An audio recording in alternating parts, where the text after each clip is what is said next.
Picture it Los Angeles 2024. Welcome to Out on the Lanai, the only Golden Girls podcast you're ever going to need to listen to. I am HAlanScott / Sadie Pines. I'm Kerri Doherty, and today we're doing another Golden Rewind where we go back and rewatch our favorite episodes of The Golden Girls and offer new insights since we first started breaking down these episodes way back in 2014. And today we're basking in the afterglow and trying to find our underwear in the big pile because we just rewatched Season 4, Episode 6, Sophia's Wedding Part 1. Oh. Woo! And if you're I wonder why we watched that, Kerri. I wonder if there's a special reason why we watched that episode today. I don't know. Well, if you're in the GGVIP club, you already know why we chose this episode, and that's because we were lucky enough to interview one of the most memorable guest stars on this show, certainly of this episode. We had a chat with Raye Birk, a.k.a. the Caterer. Now, look here, Stretch. My God. So we will play a snippet of this interview later. But if you want to hear the full thing, you got to sign up for the GGVIP Club. Head over to patreon.com/Golden Girls Podcast. Choose the Miami Program Director tier. And if you're in the substitute teacher tier, you can totally upgrade. Let's talk about this interview. It's just $3, you know. It's just $3. Stretch it, if you will. Stretch it. See, can I just say that, and also too, I will say this because, you know, I understand subscribing to things can be a pain. So if like you just want to subscribe for this month, that's fine too. Just to hear the Raye Birk interview, that's fine, you know. And who knows, we might release it at some point down the line. Like there's like things like it'll happen, but like. We understand. Do what you need to do in order to listen to the thing you need to listen to and watch. But Raye Birk was amazing.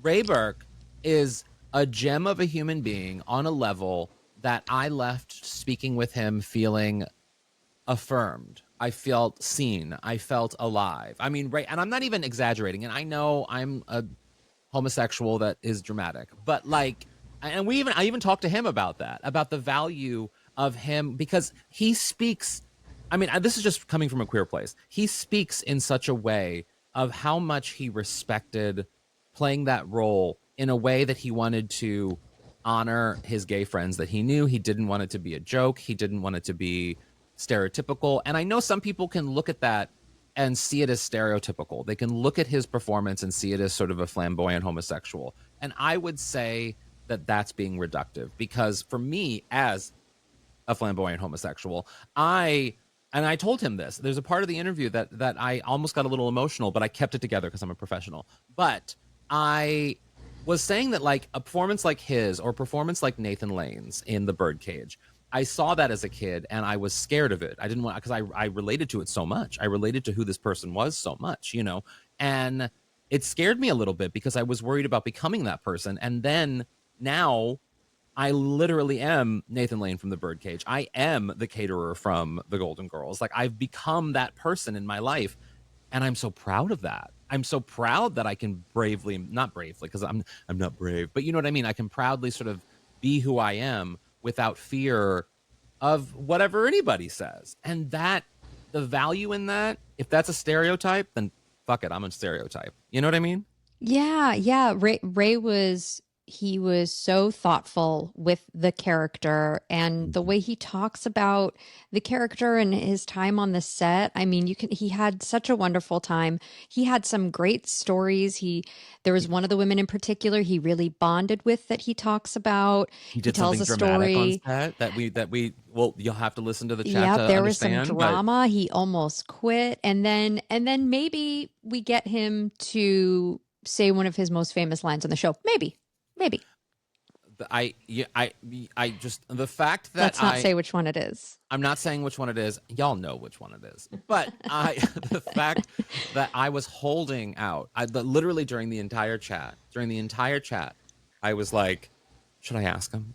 And we didn't even have it in our listed questions, like the questions that you had outlined. Because I mean, how Kerri and I work is that like, Kerri basically like keeps the ship running in terms of the organization of notes, and then I kind of like step in and add a few things and then ask questions. And Well, it's so more than that. You take a bunch of random questions that I write and you frame it in a sort of beautifully narrative, organic way. yeah, okay, yes. And so I that was not a part of the questions that we had outlined, that we had decided to go into that direction. And then at the last minute, I did what I always do, and I go off on a tangent, and I had to go off on that tangent, that hill, and ask him to do this one little thing for me because I needed it as a fan of the Golden Girls, and he delivered. He delivered. Yeah. Oh, Raye Birk, It what was a so, I human know. I being. don't want to talk too much about it because I want people to hear it. But Well, there is it was something I do want to wonderful. say about it, in that, we're all massive fans of the Golden Girls, obviously. That's why we're all here. And Kerri and I have been doing this for a very long time, and we've spoken with a lot of people from the Golden Girls, and we're so grateful, and we so value that, because we are fans. That's all we are. We are not any more important or connected or anything than anybody else. We just happen to be doing this one thing, and that we hope fans want to join us in our own fandom of this show. And for us, who, we as lovers of television, we see someone like Raye Birk, and he was on literally every single episode of every show that we grew up on, every single show. And I mean, from Seinfeld to the Wonder Years to Oh, we Frasier to, rattled off a whole I list. mean, on Every show. every single Susan Harris show that happened from the 1980s to 90s, like, he was on all of them. And so to be able to speak with a working actor, someone who made a living as a character professionally. He never really was a regular on a series, except for maybe a run on the Wonder Years for, I think, one season as the vice principal. He Yeah, more and he was often, on a show that only did 9 episodes and then it was canceled. So yeah, yeah. and more often he was doing one-off guest appearances here, and iconic guest appearances. And to speak with a working actor about what that was like, to sort of step onto the set of the Golden Girls, not really knowing anybody, and being allowed to sort of like define the character that they had for that week, and to have Raye become, like he says, the person that producers and writers then would rely on sometimes when they had to very quickly cast somebody in this particular role, or they had to let someone go and he could fill in for whatever. And he was that actor in the 80s and 90s and early aughts. He was the one that could easily take over a role and make it his own, like he did Hmm. on the Golden Girls. Yeah, and That's at the so same compelling. time, when you're making a career as a guest actor, like he said, you're a visitor. And Yeah. the way I sort of look at it now is that it's almost like you're someone who's living out of a suitcase, bouncing from hotel to hotel versus having a Yeah. home. And as someone Yeah. who came from the theater where he's like, that's your family, that was quite an adjustment for him to sort of be that visitor who's bouncing, Yeah. couch crashing, every week to week. But man, I'm beaming after Well, talking and to think about him. him on this episode. So on this episode of the Golden Girls, we so often see, of course, there are great guest stars on the Golden Girls, and many of them are iconic and we can remember them. I mean, Gene, and like, there's a whole list of great guest stars on the Golden Girls. But he wasn't even like on that much of the episode, and yet we all remember him. There are One scene. shirts dedicated to him. There are things that he is a character that is almost as big as a Gene, as a Clayton, as a Michael. You know what I mean? Well, in my book, a Michael. And like, he is one of those characters that is just sort of huge in the world, in the universe of the Golden Girls, because he was just so good at it. He was just so good at it, which, Yeah. that says a lot about him as an actor, doesn't it? Yeah. Like, so much. Yep. Oh my So God. we really hope for those in the GGVIP club or those who decide to join that you'll enjoy this episode. It's one of my favorites. And another reason to join the GGVIP club, every week you get a bonus episode. We do the Rusty Anchor happy hour. It's a little bit more loose. It's a little bit more silly.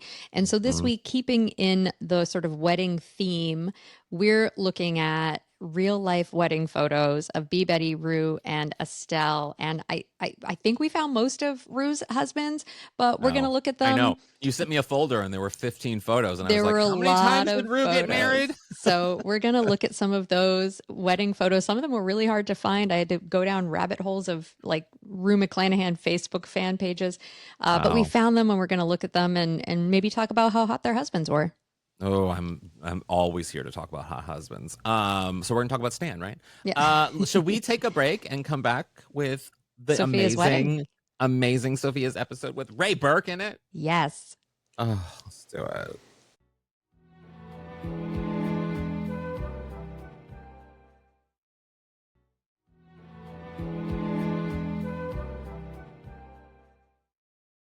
And we are back talking about Sophia's wedding, part one. We're going to dive right in. Man, oh man, we start right off with a bummer. Sophia's childhood best friend, Esther Weinstock, has passed. Yeah. Ay, ay, ay. She doesn't want to go back I to Brooklyn for the funeral because she has beef with Esther's husband, Max. I mean, I do want to there's a joke because I was watching. So okay, how a little bit about my life. So we are recording this on a Saturday morning. We don't usually record at this time. So Because I woke that's up. when you watch your cartoons. Yeah, exactly. So I watch my cartoons.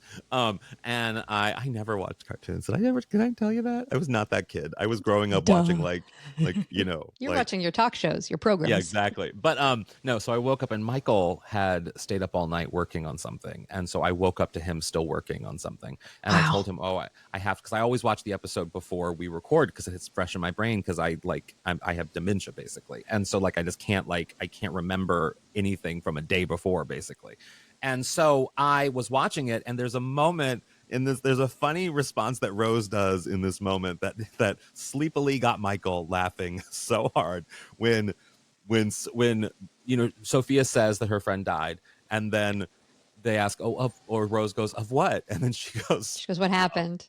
Yeah, of an oil rig. She was fighting a fire on an oil rig, and then Rose goes, "Well, at least she was able to work right up until the end." And it's so funny.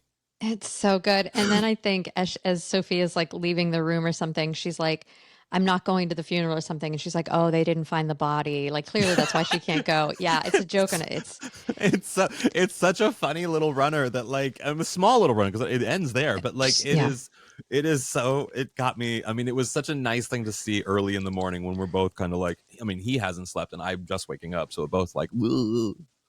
It's so funny because that'll happen sometimes too if I'm watching it on the TV and Stan will be like, "All right, I'm going upstairs." And then I'll look up 10 minutes later and he's just standing on the bottom step staring at the TV laughing. It reels you in, man. It reels you in. It really does. So the reason Sophia's not talking to Max, he and Sal owned a pizza Knish stand on Coney Island. Max gambled away all the money. She vowed to never see him again. But Dorothy convinces her, to go to the funeral if she pays for the tickets. And Sophia goes, "Book business class. If I have to sit through the Three Amigos, I'll need champagne." Which I mean, I'm assuming the Three Amigos had just. I mean, that film was panned. I love it, but I love it. So it had come out 2 years earlier. It hit theaters right before Christmas in 1986. So I guess that was going to be the big Christmas movie. And this episode aired about 2 years later in 1988. But here's my question. I feel like you know a lot about airline travel in the 80s. Did they show movies on planes in 1988? Oh, good question. I don't know that answer. I would assume. I mean, please, listeners, chime in on the comments of this episode. I don't know. I would assume. Is it like that thing on when you would take a bus and there was like a TV that would pop down and they'd put like a VHS in at the front of the bus? Even that, I don't think that was available in the 80s. I think it would have to have been like some kind of screen situation. Like at the front, like they would pull down a screen. Like, you know how like a projector. I don't know. Older fans of the podcast and of the Golden Girls who flew business class and first class in the 80s, please. It's like when Blanche makes that Simpsons joke about people wearing Simpsons t-shirt. I'm like, oh, that feels like a joke that doesn't belong in the 80s. Yeah, but it did. It's wild. I do love that this episode included a younger Estelle Getty flashback. I mean, because to me, I mean, I always was impressed about how beautiful, of course, Estelle Getty is, but also like how vastly different she looks when you take off the wig and the glasses and the little makeup that she has on and like all of that. And she carries herself differently. She does. She walks differently. I mean, her whole stature is different, which speaks to her as an actor, like what she did to get into the character of Sophia, but also too, like, it's just fun to see her be young and sprite and sort of like in the moment, Oh, she's so fiery and feisty when we get young Sophia. Yeah. So let's just jump right into Brooklyn. at the Weinstock house. I think this looks like the same set they used for Mel Bushman's house, the Zipper King. Remember when Blanche didn't Mm. hear from him and she's like, thinks he's dead? Yeah, it looks very similar. Also, the spread that they have out is like it looked like the best comfort food. There's like a casserole or mac and cheese. There's potato salad, macaroni salad, my friend, pies, Danish. the timing of watching this episode, because I was watching it, and then my friend, good friend in Washington, D.C., Jonathan, if you're there, you should go to the Jewish Museum in Washington, D.C., because he's one of the curators or whatever he does at it, and he's fantastic at it. But he had a good friend who's someone had passed away, and so he was throwing a shiva for that person, and he sent me a picture of his spread, which was very similar to the spread in this episode of The Golden Girls. I'm just saying. Someone did their research. Someone knew, like it looked. I was like, "Yep, that's the kind of if food." You know that how to lay want. out. If you know how to put out a good spread at something like this, you are marriage material. You are a perfect. You are right under Martha Stewart, except you've never been to prison situation. Like yes, you're a good person. Yeah, I love that spread. That was good for grief. That was good grief. That spread. Good grief spread. So Sophia and Dorothy walk in. Sophia takes a little nibble on something. She's like, okay, time to go. And then I want to play this moment because it says something about Sophia Petrillo. Yes. Ma, we have to pay our respects to the family. And listen, if you see Max, I don't want you making another scene like you did at the funeral. Scene? What scene? It's not my fault the clutch tripped over my foot and nearly fell into an open grave. You didn't have to yell, "Start shoveling, boys," as he tried to get up. Why can I hear, like, I can just hear Sophia going, "Start shoveling, boys." You know, like I can literally hear as Dorothy said it. I can hear Sophia doing it. Yeah, well, it's because we all know that character so well. And so I have always thought that the cruelest thing that Sophia did in the 7 seasons of this show was pretend to be the ghost of Rose's dead husband with the melons and everything. I know we don't see it on camera, but I think pushing a man into the grave of his dead wife surpasses that. Yeah, you know what it reminds me of? There's, I don't know if it's the first episode of Absolutely Fabulous, but one of the episodes of Absolutely Fabulous where they're going to a funeral. I forget the setup. I forget who's dead, but both Adina and they're drunk. They're just massively drunk, and they're stumbling around. And there's the dug grave, and she just walks. They both just walk right into the grave, and it is. This is kind of a twist, but I'm assuming that probably Golden Girls fans may have been Absolutely Fabulous fans, and that is an iconic moment in that series because they're just in the grave. It's so funny. It really is something that teeters on the line of terrifying and funny. Yeah. Well, yeah. I mean, it's dark. It's very dark, but it's so funny. You just don't want that dirt then shoveled on top of you. That's where the real fear starts. Yeah. Well, yeah. So then we meet the lovely Max, played by Jack Gilford, who I love in this role. I do want to talk about him for a second. Few fun facts. He was actually born in Brooklyn.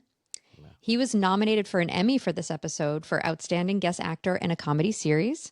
In 1974, he was nominated for an Oscar for Best Supporting Actor in a Supporting Role for a film called Save the Tiger. Yep. And he was actually playing close to his age in this episode, unlike Estelle Getty. He actually ended up passing away a few years after this aired at the age of 81. Yeah. And I'm going to say something that might sound stupid. I think Max looks like what Lil Dicky will look like in like 50 years. Do you know Lil Dicky? No. Dave, the show on FX. Oh, yes. Yes. I will do a side-by-side. I will make a side-by-side photo. I'll put it in the socials. Okay. I don't know. I saw him and I was like, oh, that kind of looks like Lil Dicky, but older. I mean, Jack Gilford was one of those, again, a character actor. Speaking of Raye Birk, in our chat with Raye Birk, like he was a great character actor. Save the Tiger is an incredible film that I highly encourage. I think Jack Lemmon won the Oscar for that film. I'm pretty sure. Yeah, he did. And it is a wonderful movie. I mean, like, it's so emotional and it's just a great film. He also was on an episode of Mama's Family in the second season with Rue McClanahan And I don't know if Betty White was on that episode, but I know Rue McClanahan was. Well, maybe we'll have to. I mean, people are loving Mama's Family, so we're definitely going to have to watch more Oh Mama's yeah, Family. maybe we'll down watch the a line. Jack Guilford episode of Mama's Family. That'd be fun. That could be fun. So Sophia is just dredging up the past with Max, really pushing it. And he's finally like, all right, you want to know what really happened that night? Brooklyn, 1949. And like, I love that. I mean, he didn't say picture it, but it's almost like the two of them, even though they haven't seen each other for how long, he sets up a story just like she does. They truly were meant for each other. Yeah. Then we get the fun flashback. Yeah. Which we've talked about how much we love to see young Sophia. I also realized in that flashback, I feel like the further back in time we go on this TV show, the more obscure the references are. I did have to look up who Charles Boyer was. Oh, really? I'm sure. Okay. I'm sure people are going to drag me because they're like, didn't you go to film school, dumbass? But I was like, stop with the thumbs up. I need to change that on Google. Don't. Now it just feels like my iPad is taunting me by giving me a thumbs up. Like, yeah, Charles Boyer, you don't know who he is. So we people learn, listening are like, what are you talking about, Kerri? I know. Sometimes I gesture. I'm You have Italian. the and Apple thing, yeah. the Apple Yeah. thing. It taunts me. Yeah. So in this flashback, we learn that Sal was actually the one who lost all the pizza and Knish profits when he gambled on a horse. Stuff like that. I mean, as a storyteller, as a writer, as a person, as a creative, I am fascinated by the thought of, someone passing away and then learning something about that person that they kind of kept secret, or they kind of just like, kept to themselves, because we all have secrets and we all have things that we don't want other people to know, or at least on a mass level. And that fascinates me. Like, does it, because with this secret that, I mean, now Sal's been dead for a long time at this point. And so could she then potentially look back and be like, oh, does she look at her husband differently? Because Well, I mean, I would have loved to have seen that. Her reaction is just like, she almost doesn't have a reaction to it. She says nothing. She, like, at first I was like, oh, I feel like Sophia's initial reaction would have been to call him a liar. Right. Yeah, And then I would love to have seen a scene where Dorothy sits her down and is like, Ma, he's probably telling the truth. And to see Sophia accepting that, I would love to have seen that, but they got 23 minutes, They got 23 minutes. I also really liked, so the Golden Girls didn't keep track of many consistencies, like how many kids the women had or the circumstances of Dorothy and Stan meeting and getting together, but they did track Sal's gambling addiction to the episode where Dorothy has a gambling addiction and is betting on the horses. And I think even in the episode Sophia brings up that it's something that she probably got from her dad. Yeah. And it also reminds me of Max keeping the secret, reminds me of when Rose let her daughter Kirsten believe that she lost all of Charlie's money when really it was Charlie, all to kind of protect his legacy. So, there is something about these characters on the show, doing selfless things to protect those that they love. I think that's so relatable. I mean, I think it makes me like the character it makes you endears you to the character in a way that shows that they're a good person and that they don't hold these things against these people, like, because everyone's complicated and everyone's a story. Complicated. Yeah. So Dorothy tells Sophia to apologize. Sophia doesn't want to. And there's a great exchange between them. Sophia goes, Sicilians have a hard time with apologies. And Dorothy goes, they also have a hard time passing wet cement without putting someone in it. They manage. I thought that was a great joke. I know. I wonder if Italians are angry at that image, though. Maybe. I mean, there were a lot of, what's the number one export? Piano wire, ransom notes. I had a flashback in the can. There are a lot of them, but I feel like it's just it's very specific to sort of Sophia and her family and everybody. Yeah. So Sophia apologizes, kind of. Things are good between her and Max. In their own kind of way, yes. Like they and Max accepts it in his own, like he understands, like this is just how we do it. Yep. This is how I do it.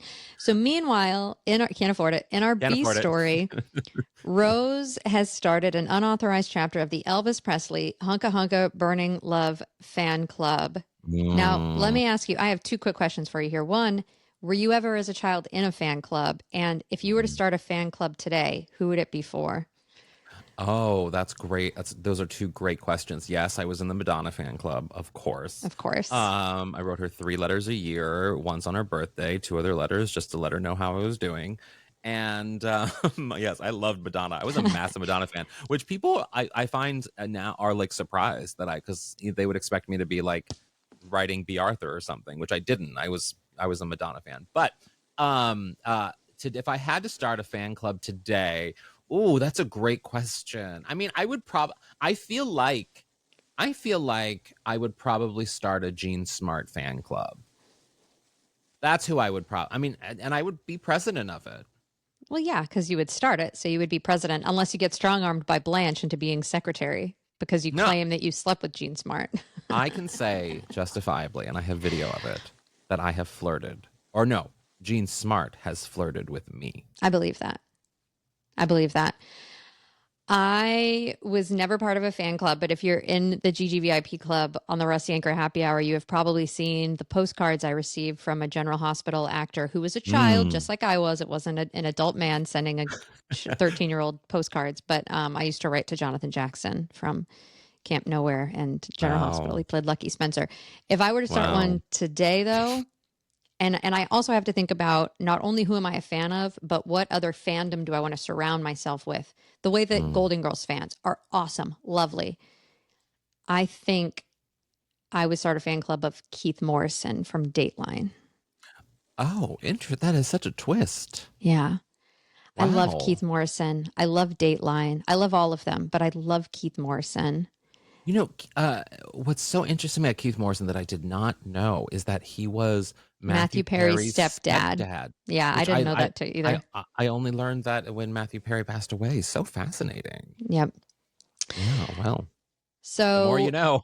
NBC. The more you know. We learn things. Can't afford it. Yeah. So the first meeting of the Hunka Hunka Burnin' Love fan club, I want to play the moment where Blanche proudly presents the Elvis artifact because when Dorothy Zbornak laughs at her own jokes, those are some of my favorite moments on this show. It's fantastic. We have to play it. Yeah. But before we adjourn, our secretary has a real special surprise. A genuine Elvis artifact. It's a partially eaten pork chop. He had beautiful teeth, didn't he?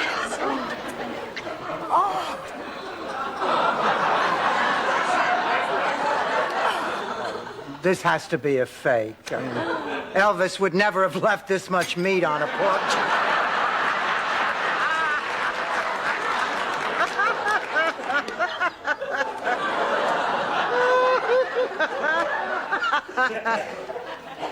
Dorothy, you're out of the club. I mean, just when you think she's going to stop laughing, she starts laughing again. I love that. I mean, it's a great joke. And also I have to admit, like, I do value, there's something in me that I do love that sometimes I can be a smartass. I can, and we also like to make fun of Michael for this too. And that, like, sometimes even when he's being genuine, it because of the way he is and the way he talks, it sometimes can come out as him being a smartass or reading someone or, like, you know, being sassy. And it's just it's a quality that B. Arthur has too, that even if she meant that genuinely, it would come out as like a joke insult because that's just who she is. It's so good. And, like, you know, she's going to use the story the next time she does an open mic at, like, the Chuckle Lounge or wherever she goes, like, part of her Tight Five. Oh.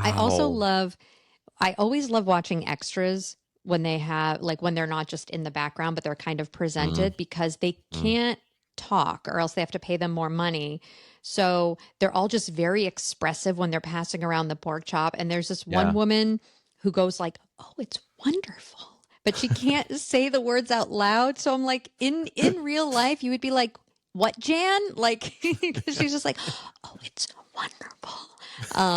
But anyway, they did a great job. I loved the extras. They did extras casting. This whole B storyline was just so fun. And we will talk more about it after this break. Ooh, see what that was not a great transition. That was not good. But hey, Hunka Hunka Burnin' Love. Love Me Tender. There you go. I don't That's know the name other of an songs. episode. That was really good. It was an Elvis song though. Well, yeah, but also it was the name of a Golden Girls episode. Oh, brother. Okay, we've petered out. Let's just go to break.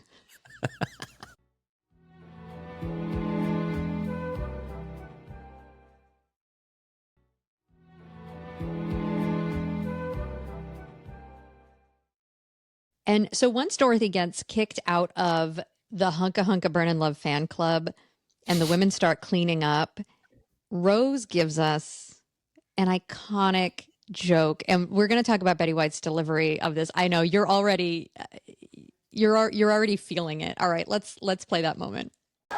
Do you know what I hate doing most after a party? Trying to find your underwear in the big pile?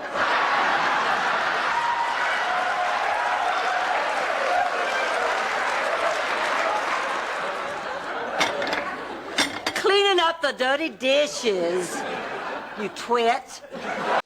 It is just a perfect 1-2 punch of a joke. It is just wonderful. It's the matter of fact delivery of Betty White. She's just like picking up the papers. She doesn't say it with a judgy tone. She doesn't say it like winky winky. She doesn't even look up, and she responds so quickly. It's almost if you were like to do one a of those. study Yeah. if you were to do a study on the best way to deliver a joke, that's it. It's almost like one of those moments where you say the literal thing that's in your head, and then as soon as you say it, as soon as the words come out of your mouth, you're shocked that you just said it. You know what I mean? Exactly Like, that. Yeah, she wasn't even thinking. She No, wasn't it's trying to just- make a joke.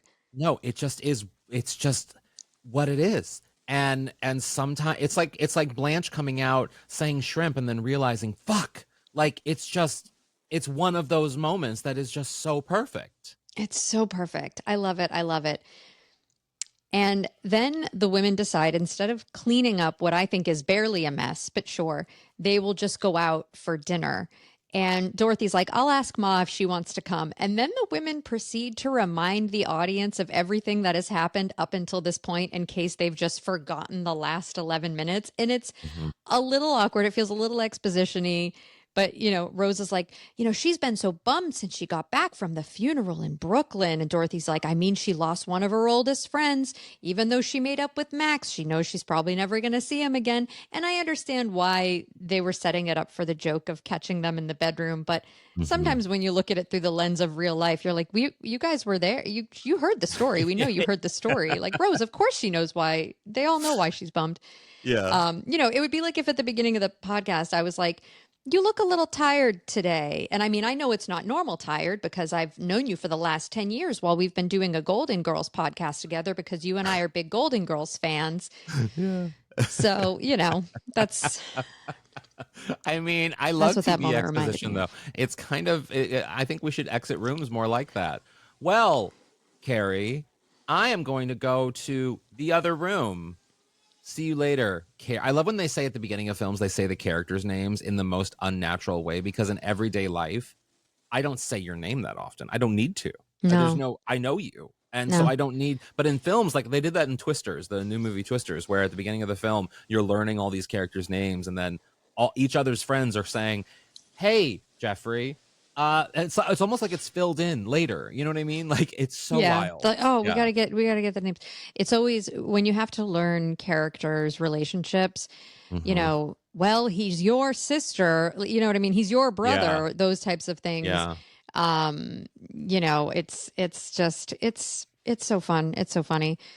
So the women end up discovering Sophia in bed with Max, and they're shocked. And I realized when I watched this moment, I was like, oh, wait, they've actually done this like fun reveal of people in bed together a few times. And it's always fun. Yeah. Like with, I know your favorite, Rose's daughter and Dorothy's Michael in bed together. Still dream about it. Yeah, I know you do. Do you want to take a second? Do you want to close your eyes? You want to just picture him for a second? No, I have my fan here. We're fine. Get your Miss Piggy fan. And then Dorothy pretending to be in bed with Trudy's husband during the Dorothy Killed Trudy party. And then with Stan and Gloria during the hurricane, were they in bed together? Yeah, they were. They were, So yes. they've done it. It works. Don't change it. Yeah, don't change it. People in bed together are funny, you know? I also love the women's different reactions to seeing Max and Sophia in bed Oh my together. God. Blanche being excited by it is just the cutest thing ever. She's all like, ooh. You devils, you. That's the look on her me. face. That is fully me. Fully me. I feel like I'm more like Rose, who's kind of like covering her eyes. Like, I don't want to look. I don't want to be, I don't want to I'm make this literally weird. like fully like, what? I'm not looking. And then there's Dorothy, who, despite being mad and shocked, does something so bizarre, which is then walk over to stand uncomfortably close to Sophia and Max post-coitus in bed. Yeah. She just goes and stands like right next to them. I'd be like, can I have a little bit of space, please? Yeah. But I do love the line That's when a Dorothy's... disgusting word. I mean, it's not disgusting, but it's like coitus. Yeah. It's coitus. just like, it just feels, coitus is just, what does it mean actually? Well, coitus, I don't know. We should look it up. But coitus, I think it's sex, right? It's just sex? Yeah. Or the act of having had sex. I guess. Coitus, I can't tell if it's...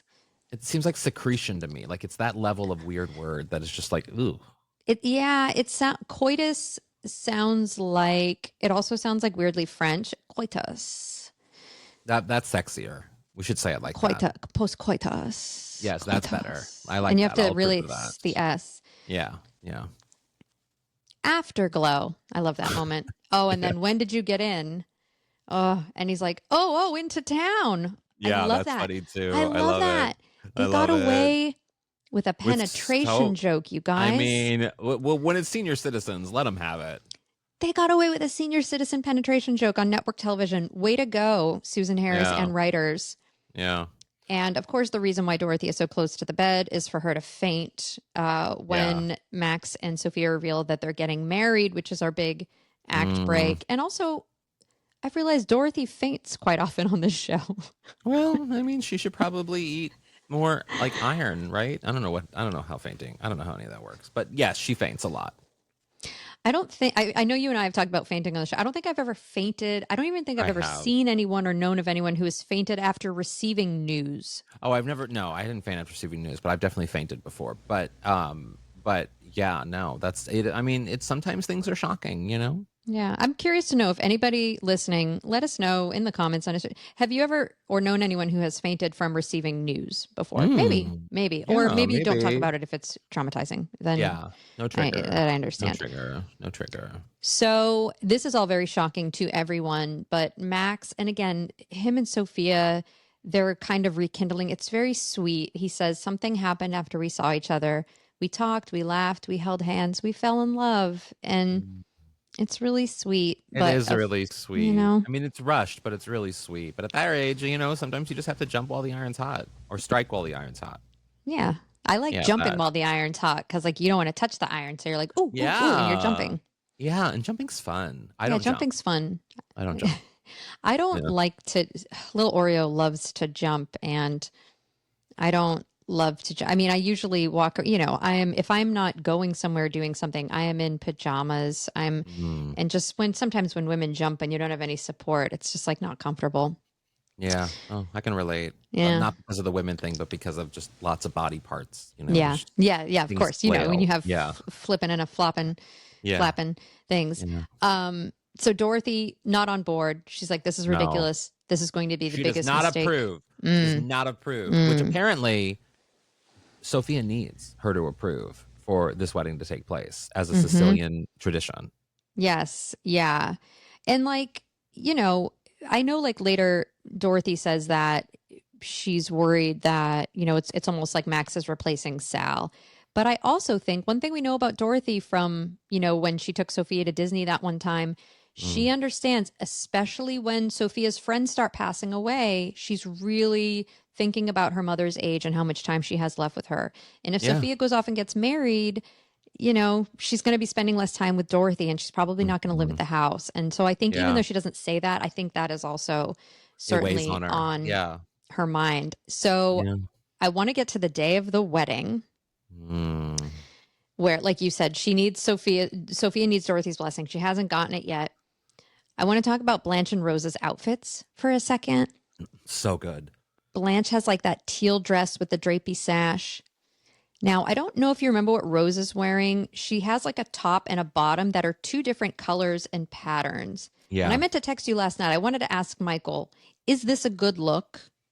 Oh, I mean, I would think yes. I would think he would think that. I mean, I can't speak for him, but I think it is.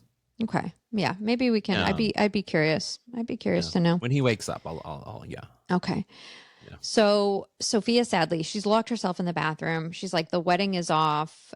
I guess, I mean, I think all these women have bathrooms in their bedrooms. It also, yeah, of course. I mean, with that house is just it's a day full of bathrooms. I one of the things that I do love about her locking herself in the bathroom is that it shows how much she loves Dorothy. You know, how much she values Dorothy's opinion and approval, and how much she even though it is a Sicilian tradition and everything, it's still she has to have Dorothy on board in order for her to do this, or she won't do it. And even if it ruins her life, she's like, I'll make that sacrifice for you. That's how much she loves Dorothy.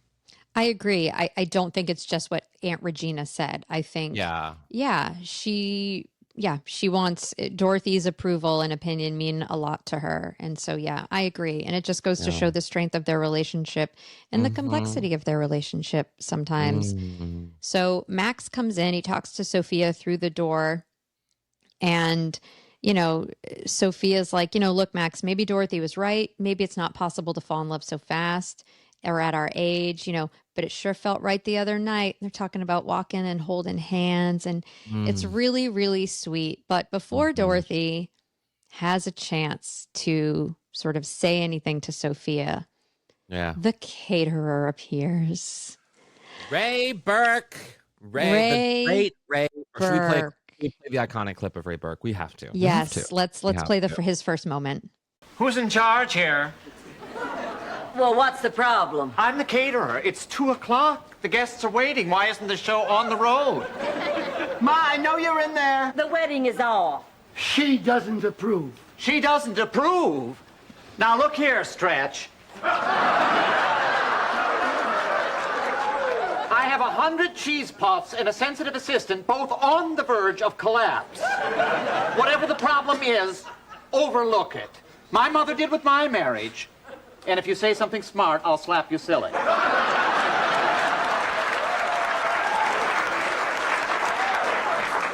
Listen, this is a private moment, so butt out, Rambo.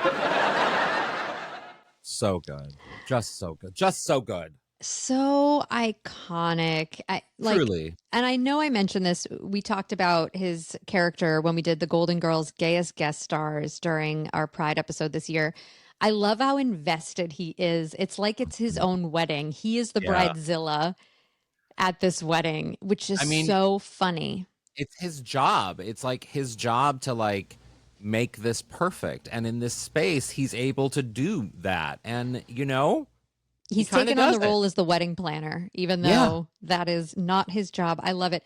And does Dorothy call him Rambo Well, Rambo, because she's mocking how unmasculine he is. Okay, that's what I thought it was. I was like, wait, is it because he's intense, or it's sort of like I liken that joke, and you could call it offensive. I'm not offended by it, but I liken it to the John Wayne moment in the Birdcage where Robin Williams is trying to teach Nathan Lane how to walk more masculine, how to be more masculine.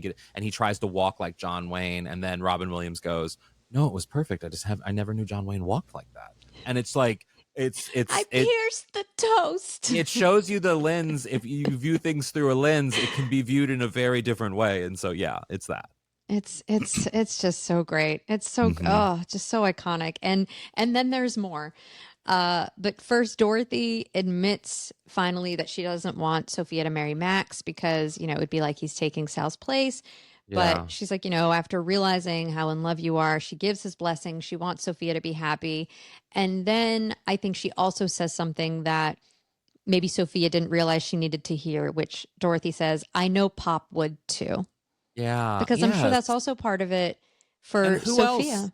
Who else would Sal want for Sophia to be taken care of by than his best friend? Mm-hmm. And that there's something very sweet about that. It's really sweet. And I imagine too, it has to be hard for Sophia when you think about it, when you have the love of your life, to be able to then make room in your heart for someone else, that had to Yeah. have been something that she thought about as well. And so Yeah. she comes out of the bathroom and a very, very sweet moment that is capped with more Raye Birk genius.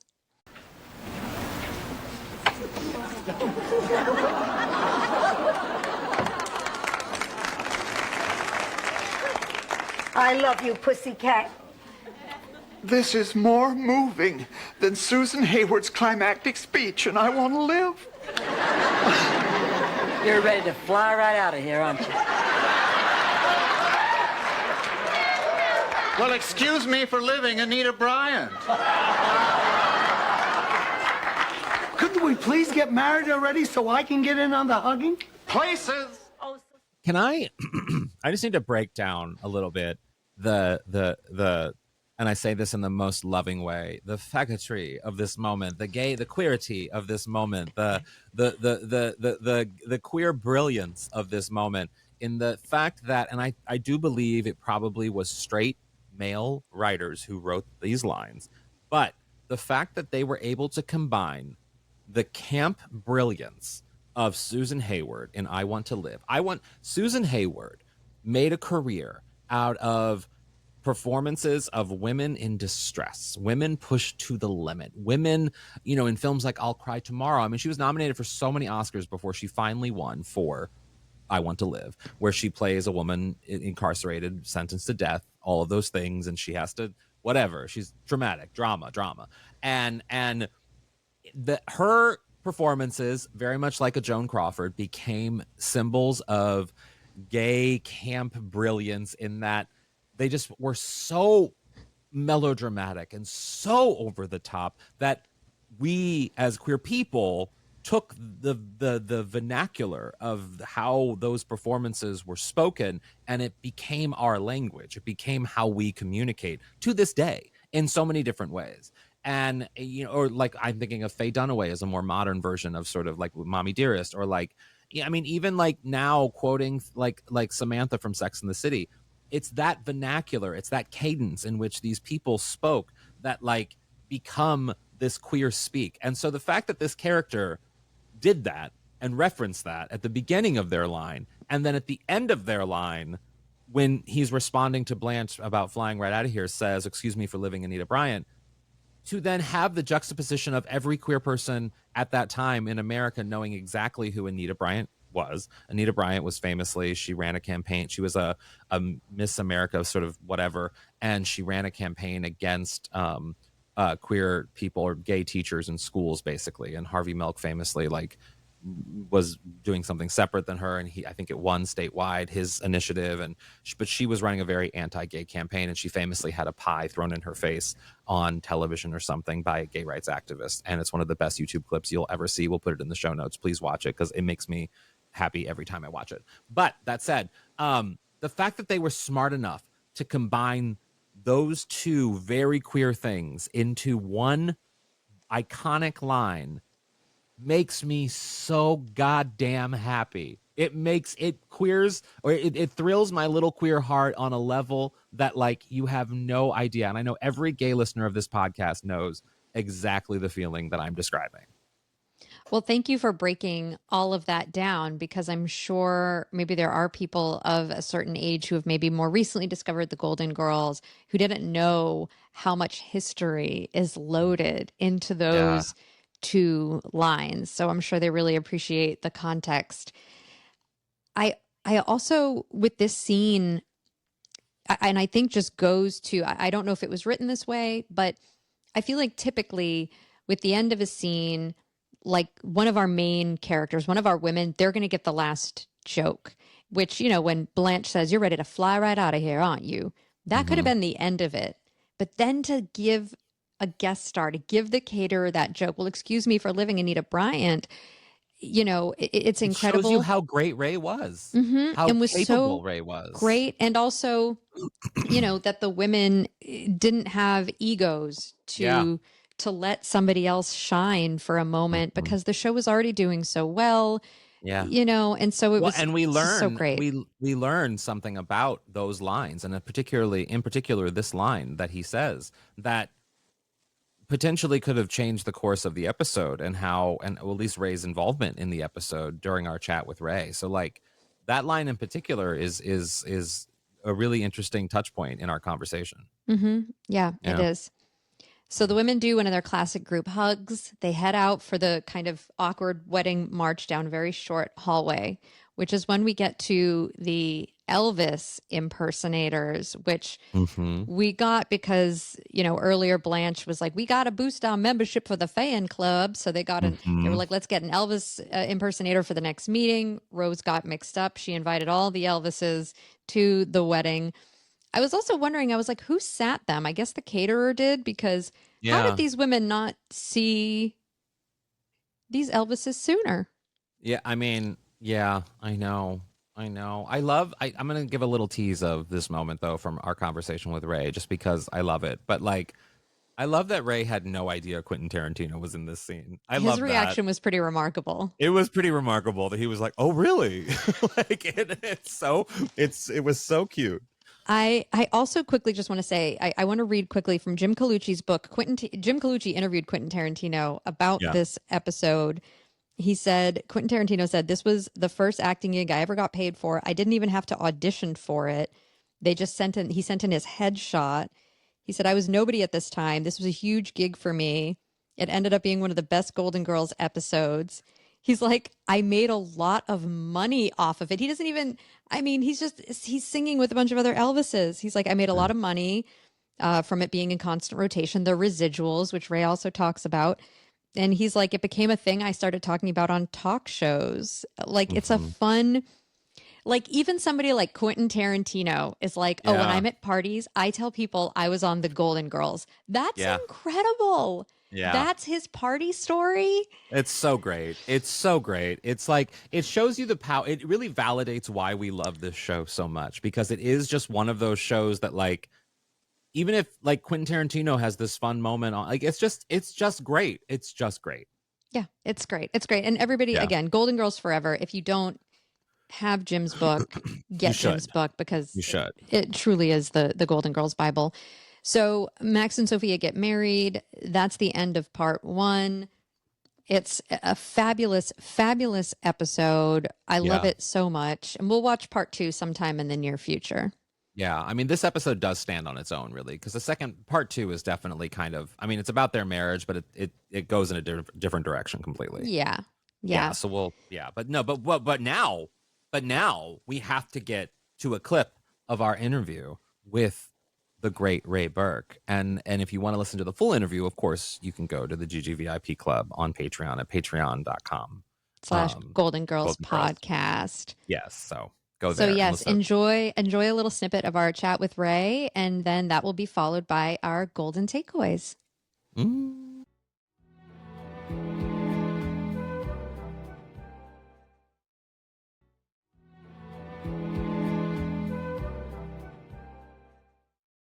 For you as an actor to a character actor, even more so, which I think is more important for anyone who's listening who isn't in Hollywood or understand how this works. Character actors thrive on the episodes of television and film that they can do in the small parts, and you're making a working as a living actor. And to have a show that deals with HIV/AIDS or plays a gay character that's really popular, it could be a stain on your career, but you still do the part because you want to do the part and the role is good. And for you to be able to do that and to continue working, to be so successful at it and to continue working after that was a big deal in the late 80s and early 90s. I mean, that it's not so much today, but back then it could have been a career killer. Well, it's interesting you say that, and I think you're right. And I was fortunate that I'm a character actor, and I think that gives you a lot more latitude and freedom about how kinds of roles that you would play. Unlike an old dear friend of mine, Harry Hamlin, who wound up very successful in television and film, and at one point played a man who was in love with another man, and that, because he was a leading man, radically affected his career. And he had to rebuild it by going back to the theater and doing things like that. and renewing his career, starting over. And then, of course, was able to be successful and still is to this day. But for straight leading men, leading women, it was very courageous to go into that territory, I think. Yeah. Well, I want to go back to your audition for the Golden Girls and what that was like, because I know fans of the show are obsessed with sort of like how you got the part, what that process was like, and then what it was like meeting the four women on the show, the four actresses, and like how did you work with them? Well, getting the role was just like it is I don't know what it's like now because I'm a long way away. I'm over 20 years out of Los Angeles. I don't know how the audition process, especially after COVID, has changed. But, a lot of self-tapes. Is it? Yeah. Hate it. Anyway, that was unheard of then. So what it was is, when you get a call, well, there's one, they want you to go over to some for a reading and for Golden Girls, we'll get the sides to you and all of that. And it was pretty much straightforward. And I was that it's, a gay role.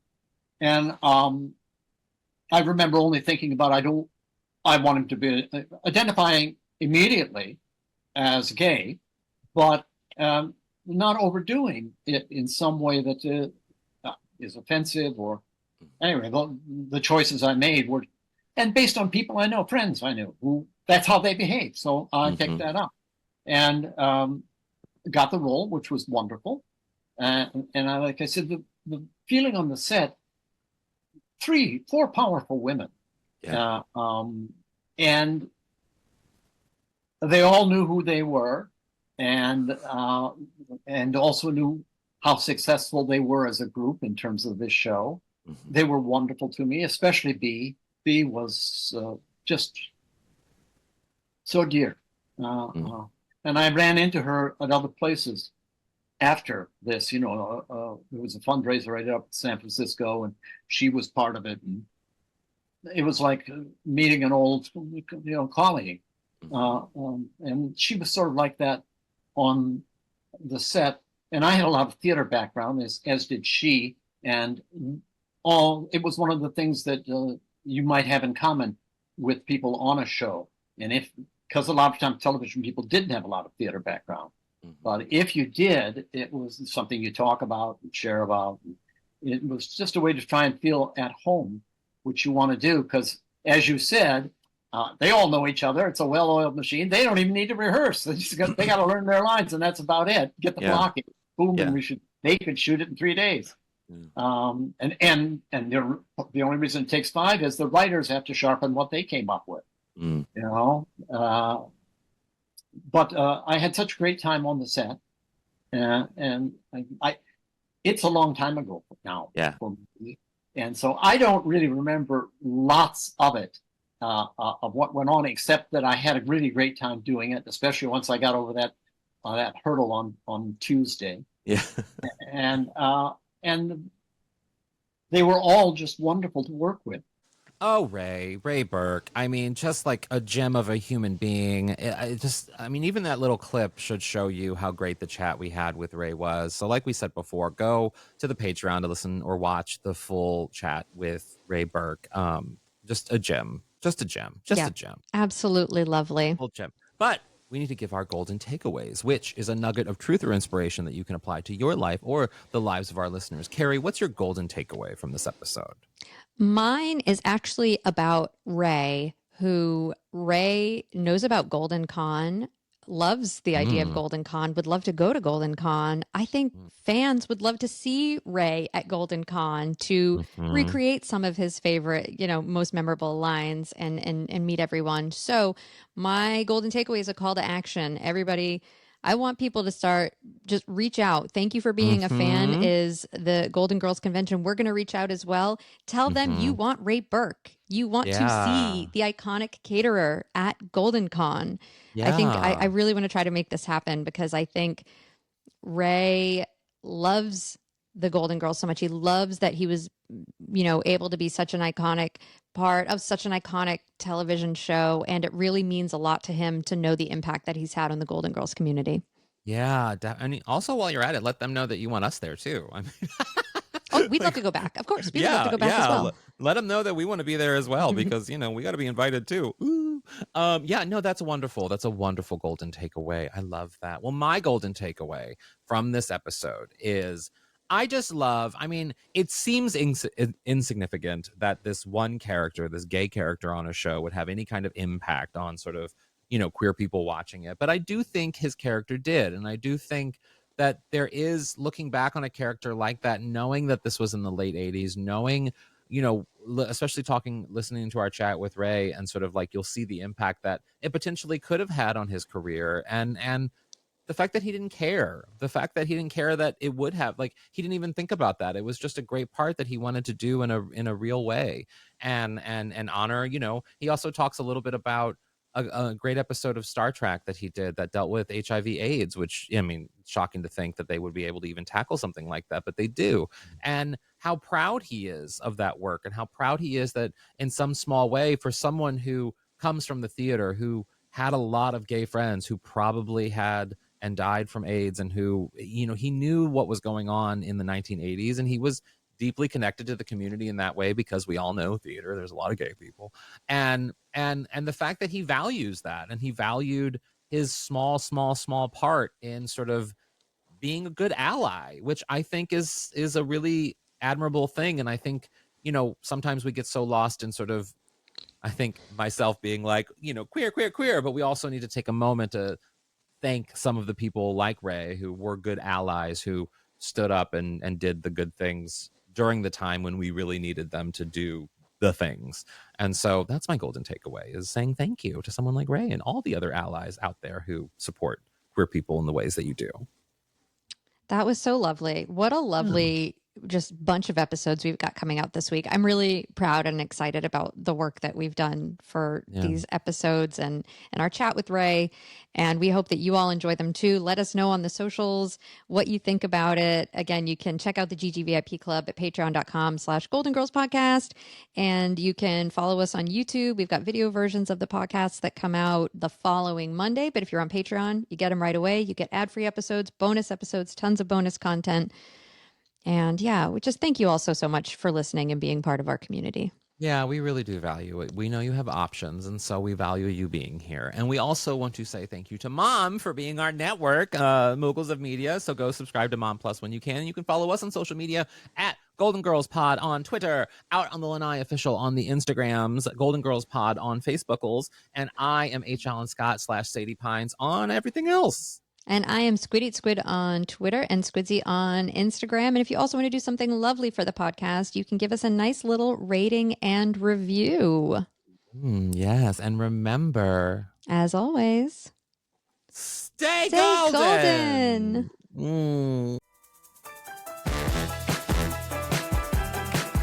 Out on the Lanai is not endorsed by Whit Thomas Harris Productions, Touchstone Television, Disney, or any of its subsidiaries. It is intended for entertainment and informational purposes only. All names, pictures, audio, and video clips of the Golden Girls are registered trademarks and/or copyrights of their respective trademark and/or copyright holders.